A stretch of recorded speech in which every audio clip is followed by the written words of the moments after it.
Hi, I'm Dakota, and I'm here with Josh from TSS, and we are here to talk about choosing a computer and what are the different peripherals and options that you can go for, and what would be best for your individual experience.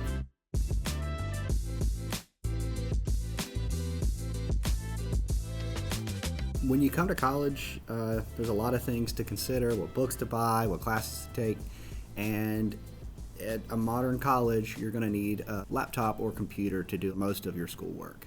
So that's kind of what we're going to talk about today, some of the basic components of a computer and why RCC recommends certain things.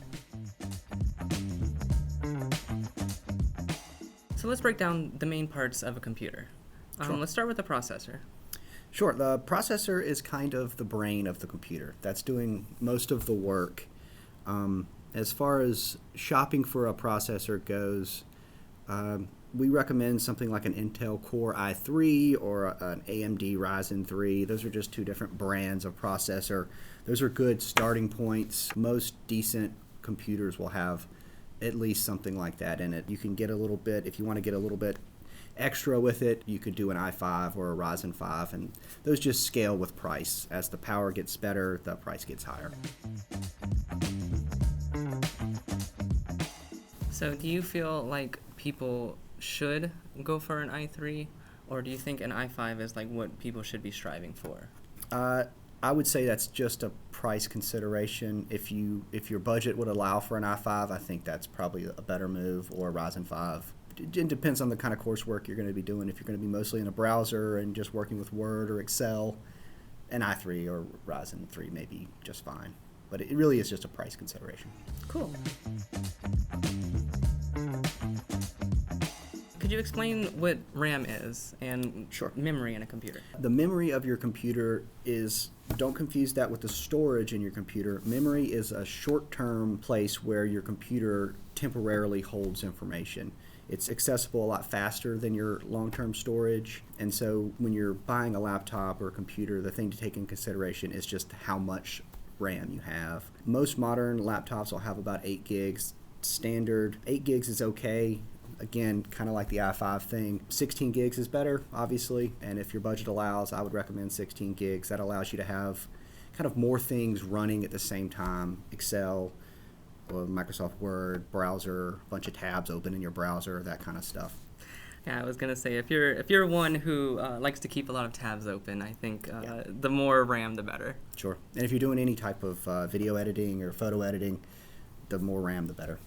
For sure. And so you were talking about storage and the difference. Could you explain what that is? Sure. So storage is where you save your files and things like that. That's like long-term storage. So when you turn your computer off, everything that you stored there doesn't go away. Modern laptops, almost every laptop you buy these days is going to have something called a solid-state hard drive. It's a faster hard drive than the older disk-based hard drives. We say 256 gigabytes is a good starting point. You could probably get away with 128 gigabytes and have external storage, but 128 or 256 is a good place to start. Cool. Could you explain what do you mean by external storage? Sure. So you could have a flash drive. RCC does not allow flash drives on on-campus computers, but your personal computer, of course, you can do whatever you want. So if you have a flash drive, an SD card, or just an external hard drive, which is just essentially a bigger flash drive to store your files and things like that. Could you go into depth and to what an operating system is? Sure. So the operating system is the kind of the main piece of software on your computer. It's what's controlling all of the different components and letting you kind of interact with the actual components of the computer.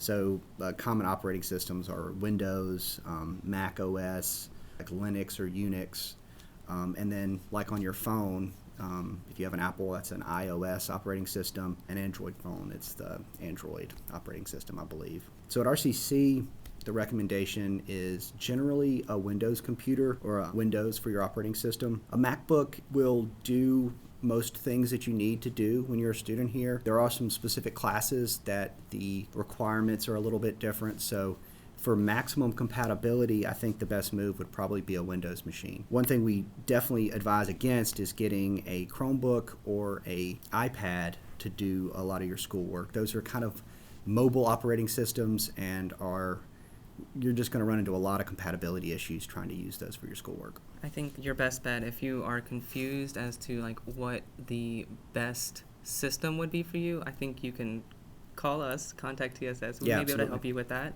lead you in the right direction, because realistically, each course could be different, Sure. as in terms of like what you need to operate with. Yeah. And so I think, like, if you're unsure and like you need to be pointed in the right direction, then there are resources available on campus for you. Yeah, start off with TSS, your instructor, your advisor. Just give us a call and we can help you walk through the process. Do you have any advice for looking at battery life? Maybe a little bit. Battery life is one of those things. There's a big trade-off. The more powerful your device is, the shorter the battery life is. Ultimately, you want something that you don't have to plug in every couple minutes to keep charged. 6 to 8 hours would be great, but as most of you know, a device, if you're using it constantly, is not going to last 6 to 8 hours. So it's kind of a minor consideration. Most modern laptops will have a decent battery, and there's plenty of outlets on campus in case your battery dies.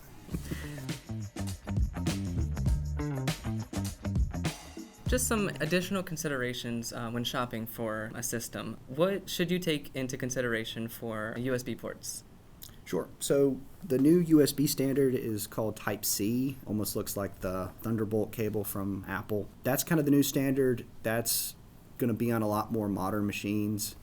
So you definitely want to, when you're looking at a laptop, make sure it has at least one of those ports. USB-A is the old standard for USB, and that's still around, and you probably do want at least one or two of those on your laptop. Mice, keyboards, and all sorts of stuff like that will still use that USB-A. So a couple USB-A ports, maybe one or two USB-C ports is a good place to start.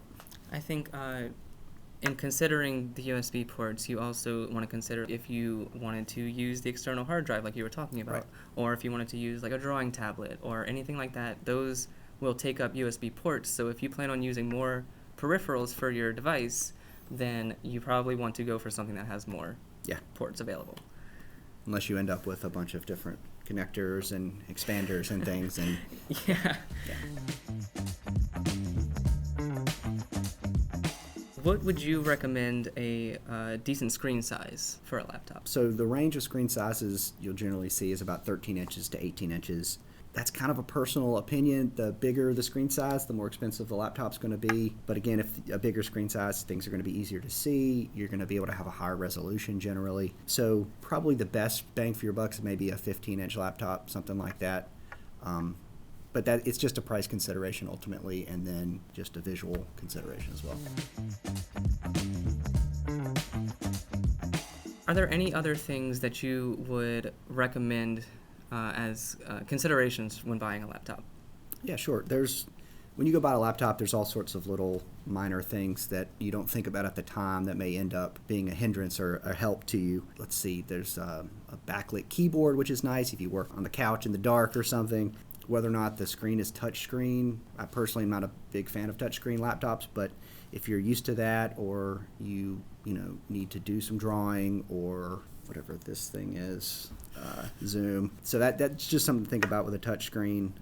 Touchscreen's going to be a little bit heavier. It's going to be a little bit more expensive. So again, just like everything else, that trying to find that right price point is really important.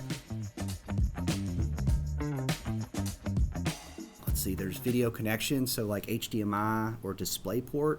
HDMI you'll probably know from your cable box to the TV or from your Roku to the TV. That's the HDMI cable. So having an HDMI out on your laptop may be helpful if you want to connect it to an external display, a TV, something like that. Most of them will have HDMI. DisplayPort is just an alternative to HDMI. Expansion capabilities is something we talked about earlier. So some laptops will allow you to expand your memory. So if you buy it with 8 gigabytes of RAM, you could expand it to 16 gigabytes. You can add an additional hard drive if you need to. and that should be in the specifications when you're looking to buy the laptop. Unnecessary, don't have to have those capabilities when you buy it, but just something to consider if you have growing performance needs. To wrap up, is there a device that you feel drawn to, that you feel would be like the best like general direction to go for if you are like your average student at RCC? Sure, I may be slightly biased, but my general recommendation would be a Windows laptop, at least 8 gigs of RAM, solid state hard drive with 128 gigabytes of storage space, Intel i3, i5 processor, AMD is good as well, Ryzen 3 or 5. Try to find that right balance between battery life and power, enough ports for your peripherals, and the screen size and touchscreen capabilities that you want, that you found will help you in your college career. It doesn't need to be the fanciest or the most expensive. You're buying something that will get you through college and not make you pull your hair out because it's too slow. So ultimately, your decision to buy a laptop is your decision. The price point, I know, is probably the biggest consideration that you'll have. So the best practice here probably is if you follow the specifications that we've given you, try to find the cheapest one that meets all those specifications, you're going to be good to go.